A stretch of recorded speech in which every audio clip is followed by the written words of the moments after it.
بسم الله الرحمن الرحيم تبارك الذي بيده الملك وهو على كل شيء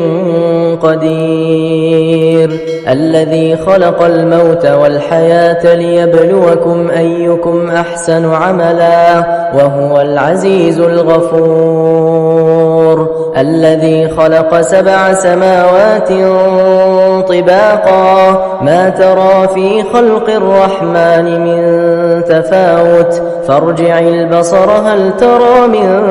فطور ثم ارجع البصر كرتين ينقلب إليك البصر خاسئا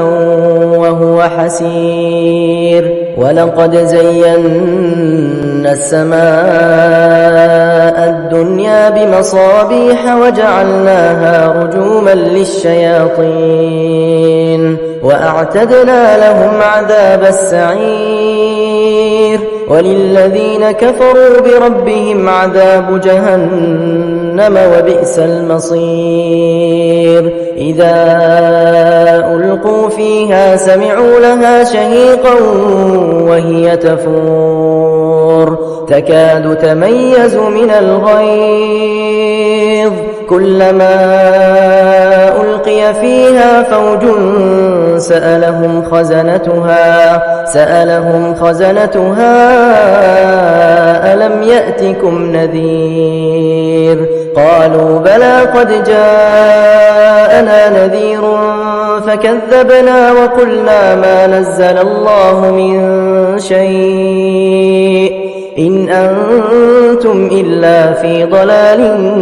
كبير وقالوا لو كنا نسمع أو نعقل ما كنا في أصحاب السعير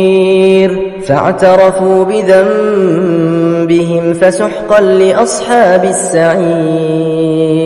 إن الذين يخشون ربهم بالغيب لهم مغفرة وأجر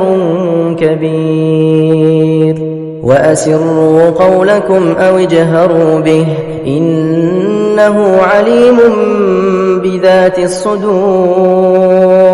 ألا يعلم من خلق وهو اللطيف الخبير هو الذي جعل لكم الأرض ذلولا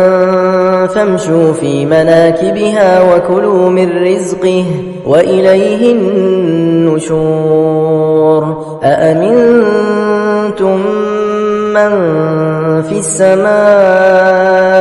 أن يخسف بكم الأرض فإذا هي تمور أم أمنتم من في السماء أن يرسل عليكم حاصبا فستعلمون كيف نذير ولقد كذب الذين من قبلهم فكيف كان نكير أولم يروا إلى الطير فوقهم صافات ويقبضن ما يمسكهن إلا الرحمن إنه بكل شيء بصير أمن هذا الذي هو جند لكم ينصركم من دون الرحمن إن الكافرون إلا في غرور أمن هذا الذي يرزقكم إن أمسك رزقه بل لجوا في عتو ونفور أفمن يمشي مكبا على وجهه أهدى أمن يمشي سويا على صراط مستقيم قل هو الذي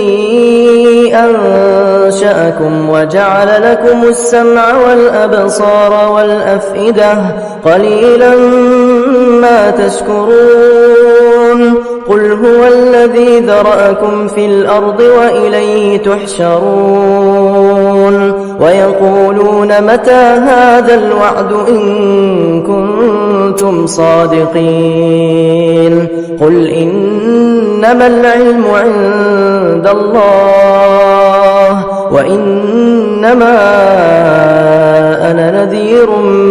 مبين فلما رأوه زلفة